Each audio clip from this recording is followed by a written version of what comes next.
नमस्कार दोस्तों। CDS 1 2022 exam के आए हुए क्वेश्चंस हम लोग डिस्कस कर रहे थे।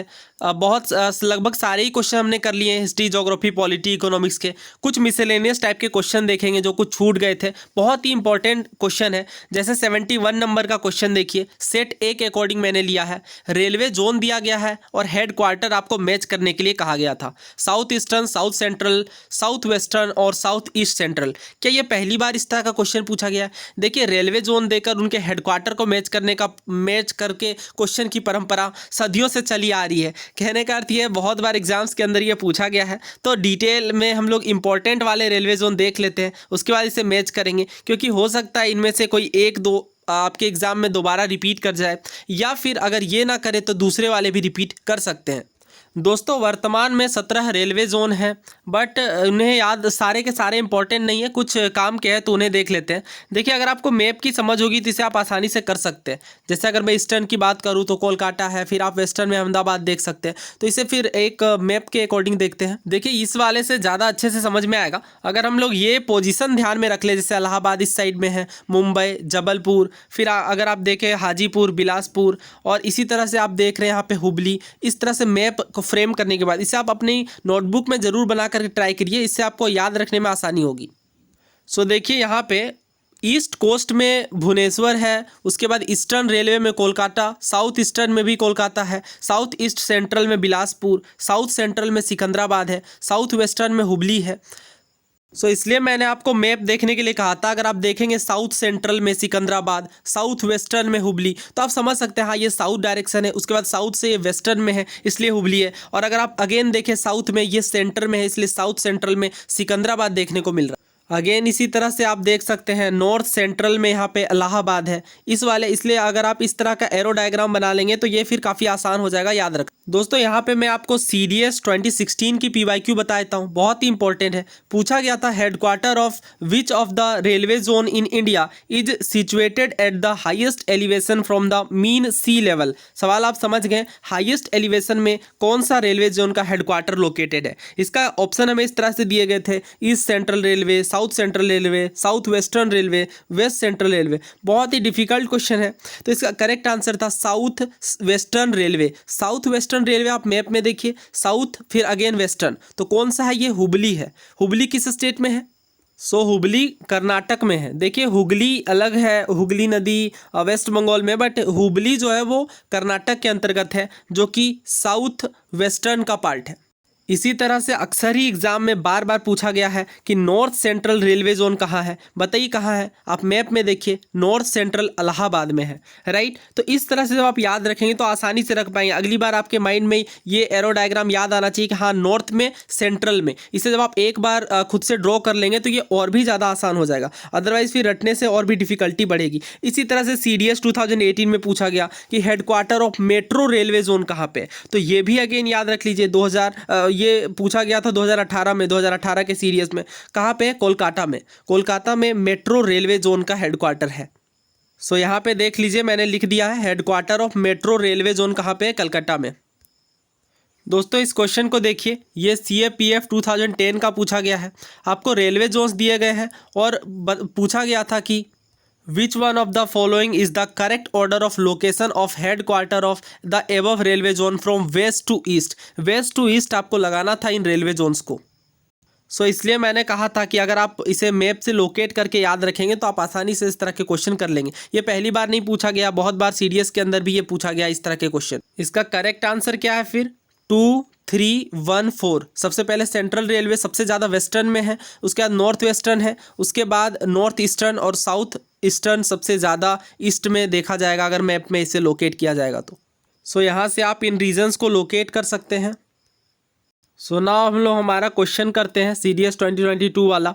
साउथ ईस्टर्न हमने देखा, बताइए कहाँ पे? साउथ ईस्टर्न, ध्यान दीजिए, वेस्टर्न की बात नहीं की जा रही। साउथ ईस्टर्न यहाँ पे कोलकाता में है, साउथ सेंट्रल सिकंदराबाद में, साउथ वेस्टर्न हमने देखा हुबली में, और साउथ ईस्ट सेंट्रल बिलासपुर के अंदर। हालांकि ये क्वेश्चन डिफिकल्ट है, बट जब एक बार आप इसे ग्राफ से कर लेंगे मैप बना करके तो ये आसान होगा। इसका करेक्ट आंसर ऑप्शन A है। नाउ ये अगेन देख लीजिए, सबसे पहले हमने देखा कि साउथ वेस्टर्न कहाँ पे? हुबली में। उसके बाद हमने देखा यहाँ पे साउथ सेंट्रल जो कि सिकंदराबाद में है, अगेन देखिए लोकेशन को। उसके बाद साउथ वेस्टर्न हमने देखा, साउथ वेस्टर्न देख लिया हमने। साउथ ईस्टर्न हमने देखा कहाँ पे, कोलकाता में। और साउथ ईस्ट सेंट्रल, अगेन देखिए साउथ ईस्ट सेंट्रल बिलासपुर के अंतर्गत। नाउ ये CDS 2018 का क्वेश्चन है, आपको इसे आंसर करना है कमेंट बॉक्स में। रेलवे जोन लिस्ट 1 के अंतर्गत दिए गए हैं और लिस्ट 2 में आपको हेडक्वार्टर देखने को मिलेगा सिकंदराबाद, जबलपुर, गोरखपुर और इलाहाबाद। इसे आप आंसर करिए, बहुत ही आसान क्वेश्चन है अगर आपने इसे ध्यान से अभी तक समझा है तो।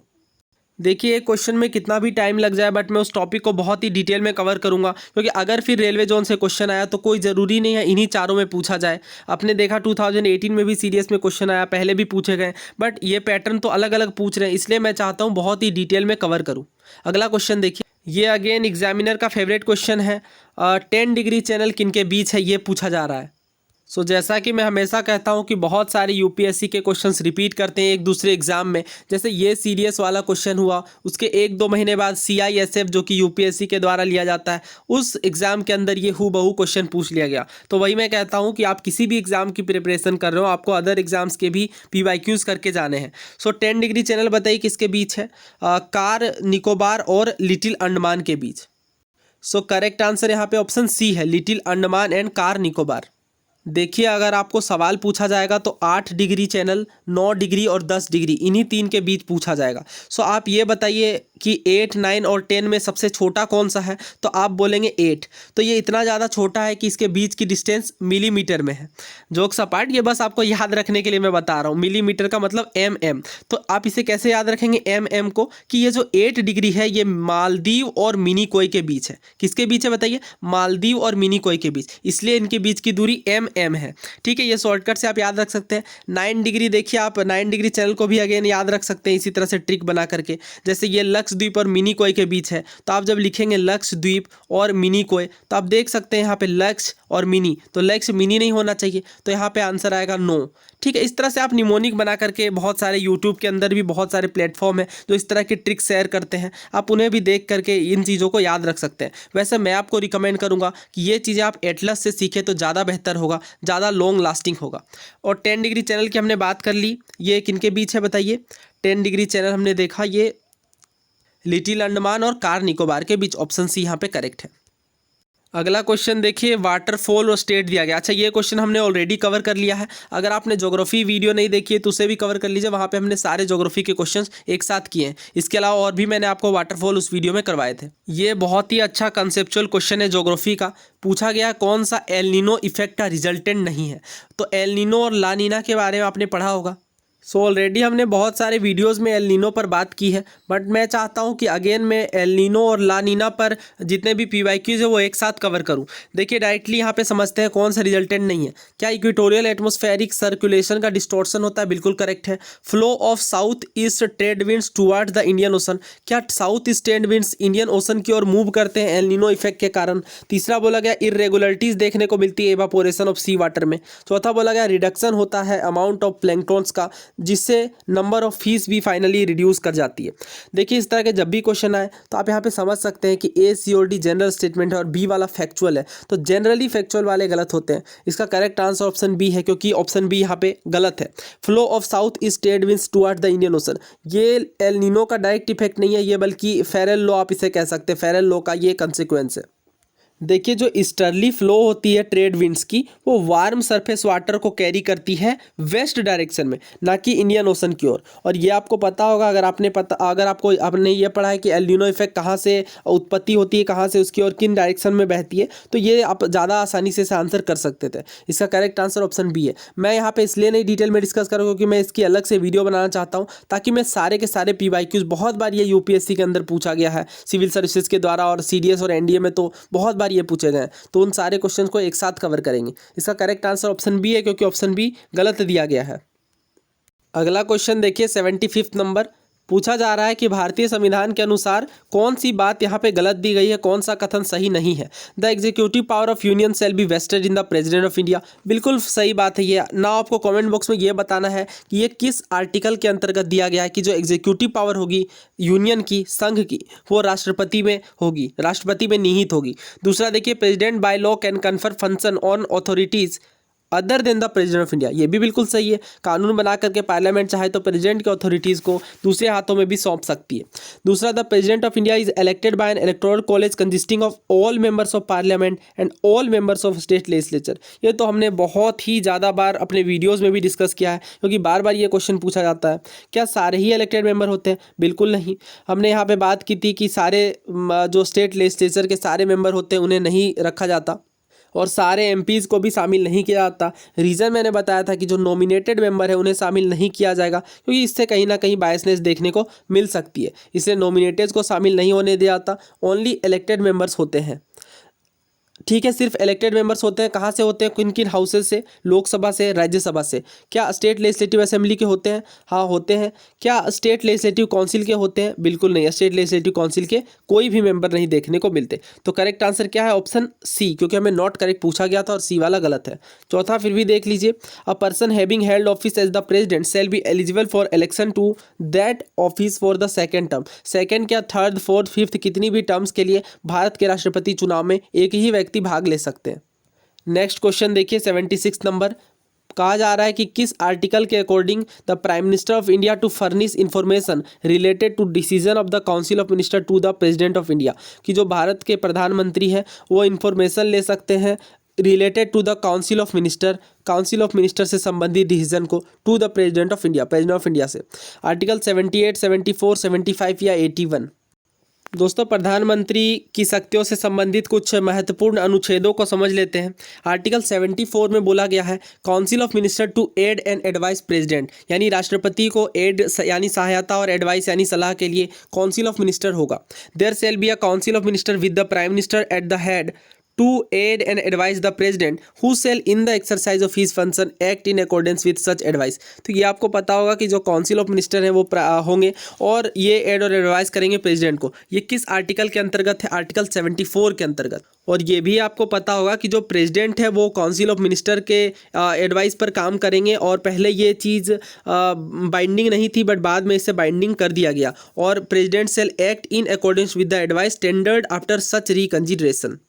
आर्टिकल 74 के अंतर्गत ही क्लॉज 2 में बताया गया है कि the question whether any and if so what advice was tendered by the minister of the president shall not be inquired into court. Court के द्वारा इसे इंक्वायर नहीं किया जाएगा कि किस तरह की सलाह यहाँ पे टेंडर की गई है।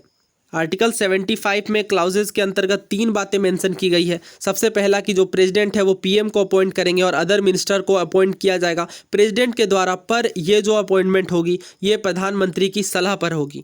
उसके बाद बताया गया है कि जो मिनिस्टर हैं, जो मंत्री होंगे, वो राष्ट्रपति के प्रसाद पर्यंत, राष्ट्रपति के प्लेजर पर काम करेंगे।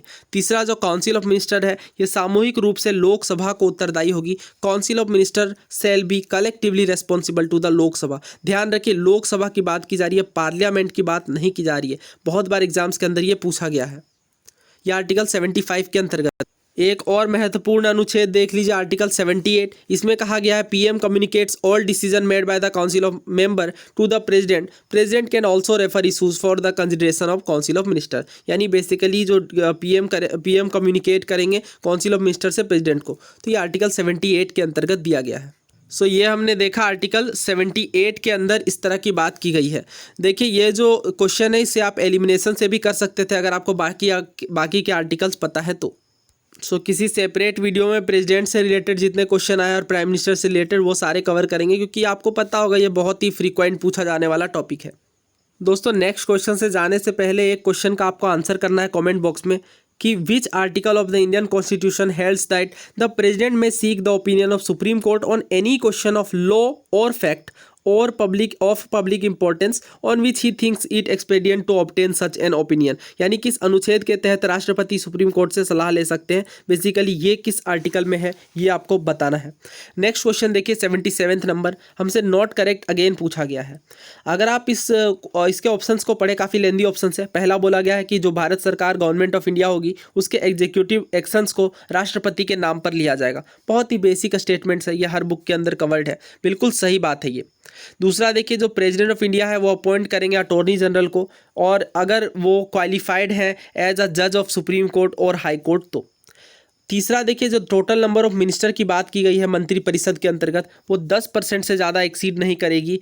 Total number of member of House of people, यानी टोटल सांसदों के 10% से ज़्यादा एक्सीड नहीं करेगी।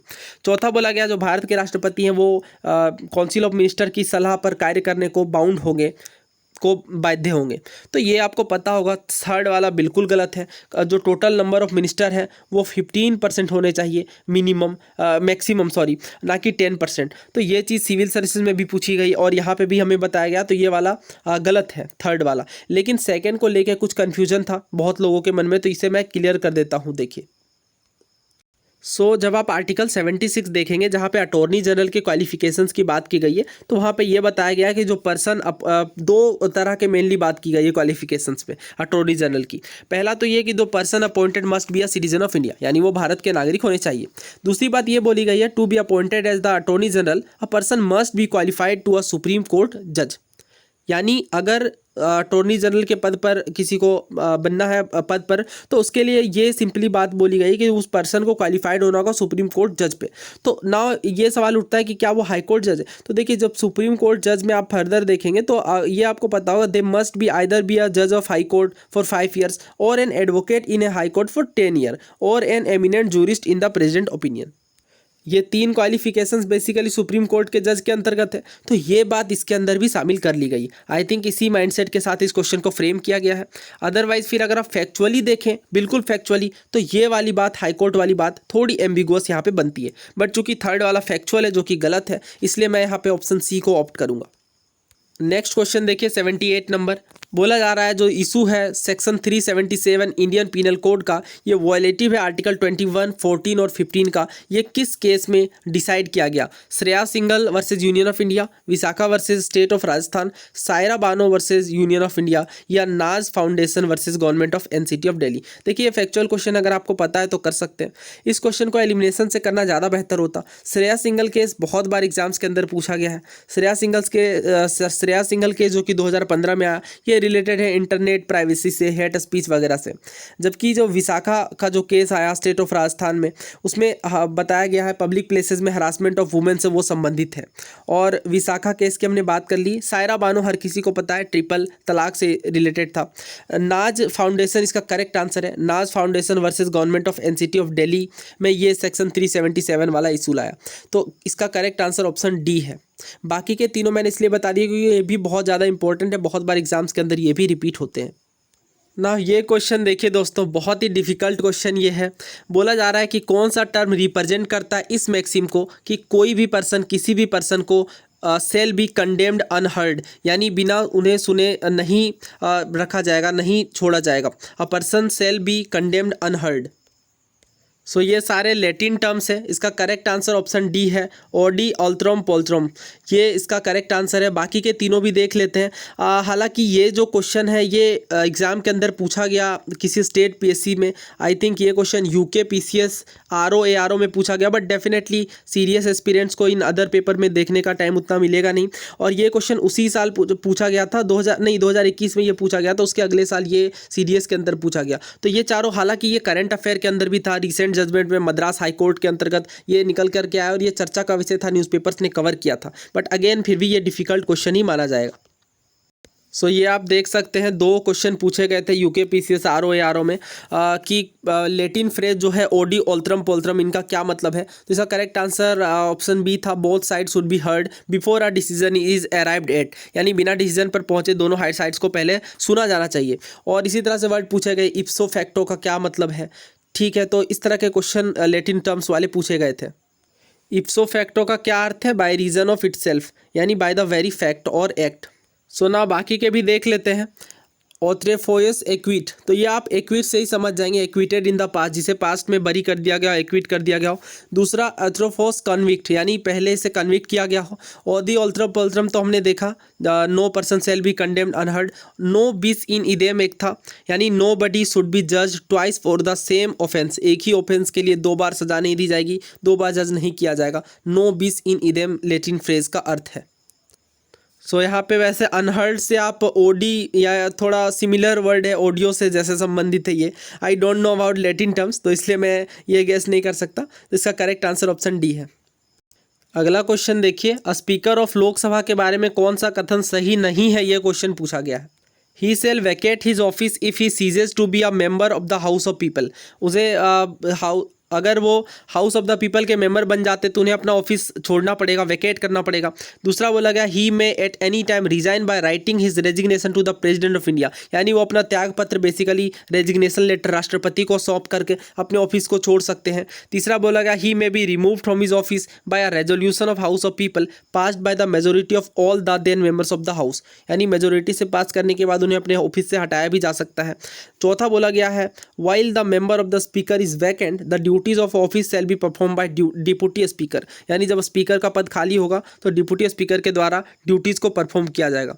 इसका करेक्ट आंसर ऑप्शन बी है, क्योंकि ये बात गलत है। देखिए घर की बात, घर का मतलब लोकसभा की जो बात है वो अंदर ही रखनी है, यानी जो स्पीकर है वो डिप्टी स्पीकर को अपना रेजिग्नेशन लेटर देंगे और डिप्टी स्पीकर अपना रेजिग्नेशन लेटर स्पीकर को देंगे, वैसे वर्षा यहाँ पे देखने को मिलेगा। ये इजी क्वेश्चन था, आपने पढ़ा भी होगा। तो इसे आप ऐसे याद रखिए कि जो घर की बात है, जो हाउस ऑफ द पीपल की बात है, वो घर की बात घर में ही रखनी है, यानी स्पीकर अपना त्यागपत्र डिप्टी स्पीकर को और डिप्टी स्पीकर अपना त्यागपत्र स्पीकर को देंगे। अगला क्वेश्चन देखिए 91 नंबर का, बोला जा रहा है कि अमेंडमेंट के बिल से संबंधित भारतीय संविधान के अंतर्गत कौन सी बात नहीं दी गई है, कौन सी बात गलत है। पहला बोला गया ये आर्टिकल 368 के क्लोज 2 में गवर्न है। दूसरा बोला गया जो ज्वाइंट सीटिंग है can be resorted to for passing of bill amending the constitution of India, ये बात देखिए गलत है। ज्वाइंट सीटिंग का प्रोविजन 3 तरह के बिल के लिए नहीं है। पहला कॉन्स्टिट्यूशनल अमेंडमेंट बिल, दूसरा मनी बिल, इस तरह के बिल्स के लिए नहीं है। इसके पीछे का रीज़न ये है कि ज्वाइंट सीटिंग में क्या होगा, लोकसभा से ज़्यादा मेंबर होंगे, राज्यसभा से कम मेंबर होंगे, और ये एक इंपॉर्टेंट डिसीजन है, संविधान संशोधन की बात है, तो ये कहीं ना कहीं बायसनेस होगी दोनों हाउसेज में, इसलिए ऐसा प्रावधान ज्वाइंट सीटिंग का नहीं रखा गया है। तो इसका करेक्ट आंसर ऑप्शन बी है, यानी ऑप्शन बी गलत है, बाकी के ए, सी और डी सही हैं। सी और डी को भी समझ लेते हैं। स्टेट लेजिस्लेचर इनिशिएट नहीं कर सकता अमेंडमेंट की बिल को, बिल्कुल सही बात है। स्टेट लेजिस्लेचर को इतनी पावर नहीं दी गई है कि वो संविधान संशोधन की बिल को प्रस्तावित करें या प्रारंभ करें। The previous sanction of president of India is not required for introducing any bill in the parliament for the amendment of the constitution of India. देखिए ये भी बात बिल्कुल सही है, राष्ट्रपति की पूर्व मंजूरी, पूर्व अनुशंसा लेने की ज़रूरत नहीं है अगर आपको पार्लियामेंट के अंतर्गत यदि कोई संविधान संशोधन का बिल प्रस्तुत करना है तो ए, सी और डी सही है, बी गलत है। ये अगेन ये क्वेश्चन बहुत ज़्यादा डिफिकल्ट नहीं माना जाएगा, क्योंकि ये बहुत बार पूछा गया है कि किन किन चीज़ों के लिए ज्वाइंट सीटिंग्स लाया जा सकता है। अगेन सेपरेट वीडियो में कवर करूंगा ज्वाइंट सीटिंग को लेके, क्योंकि बहुत बार ही ज्वाइंट सीटिंग से क्वेश्चन आया है। अगला क्वेश्चन देखिए, one of the easiest question है। बोला जा रहा है भारत के राष्ट्रपति को इलेक्ट करने के लिए किस मेथड का यूज होता है। तो ऑप्शन भी अगर आप देखें तो फर्स्ट पार्ट दे दिया गया है, जो कि बिल्कुल गलत है। डायरेक्टली प्रोपोर्शनल रिप्रेजेंटेशन की बात कर दी गई है। प्रोपोर्शनल रिप्रेजेंटेशन भी होता है, एकल संक्रमणीय पद्धति यानी सिंगल ट्रांसफरेबल वोटिंग सिस्टम का प्रयोग होता है। इसे मैंने प्रेसिडेंट वाली वीडियो में एक्सप्लेन किया है कि किस तरह से पहले वोटिंग के अंदर लिखा जाता है और फिर बार बार जब तक कि केवल 2 लोग ना बचे और फाइनल सिलेक्शन ना हो जाए तब तक उन्हें उनके चुनाव की प्रक्रिया चलती है। तो सिंगल ट्रांसफरेबल वोटिंग सिस्टम का प्रयोग होता है। ऑप्शन सी बिल्कुल यहाँ पे करेक्ट है।